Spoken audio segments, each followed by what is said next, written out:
Dios te bendiga, seguimos en nuestras meditaciones del libro de Juan y pues hoy vamos a hablar de un asunto algo interesante, una comparación que Jesús hace de las cosas terrenales y las cosas espirituales.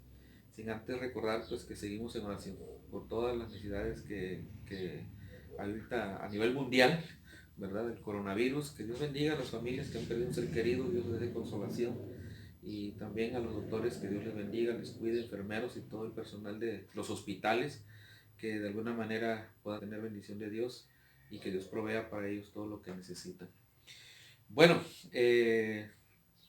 hoy vamos a hablar, como dije antes, de esta comparación que Jesús hace cuando nosotros no logramos ver las cosas espirituales.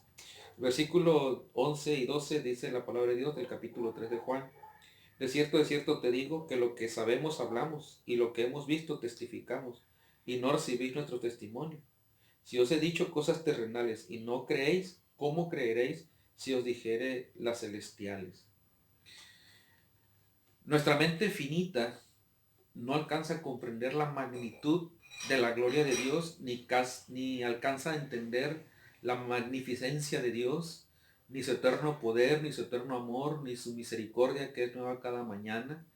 No logramos comprender cómo es que un Dios soberano, poderoso, bajó del cielo en la persona de Jesucristo a morir en la cruz del Calvario. No alcanzamos a ver y a comprender cómo es que va a ser la eternidad con Dios. La palabra de Dios nos da algunos destellos de lo que será la eternidad, pero nuestra mente finita no alcanza a comprender eso. Nuestra mente finita se queda corto en cuanto empezamos a hablar de Dios. Y dice Jesucristo aquí, a un hombre que conocía la ley, a un hombre que conocía la religión judía de primera mano, fariseo, principal entre los judíos, le dice Nicodemo, te estoy hablando cosas terrenales, cosas que debes de conocer por ser parte de la tierra y de judío, cultura, etcétera, etcétera. Y todavía no alcanzas a comprender muchas cosas. Ahora si te empiezo a hablar de cosas espirituales, pues mucho menos vas a entender. Y por eso más adelante le va a dar el versículo que muchos teólogos concuerdan que es el corazón de la palabra de Dios y espero llegar ahí pronto. eh, Porque necesitamos comprender quién es Dios. Desafortunadamente hoy muchas personas se han creado su propio Dios. Y llega el momento en que ese Dios que ellos se han creado, inclusive las personas que van a la iglesia, ¿no? Llega un momento en que se sienten desamparados, se sienten desconsolados. La verdad es que nos hace mucha falta conocer al Dios verdadero, al único Dios.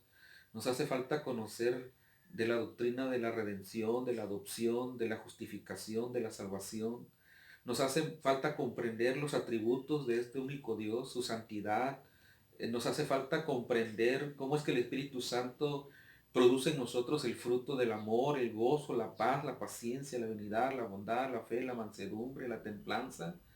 Nos hace falta conocer las cosas espirituales. Nos hace falta discernir las cosas espiritualmente.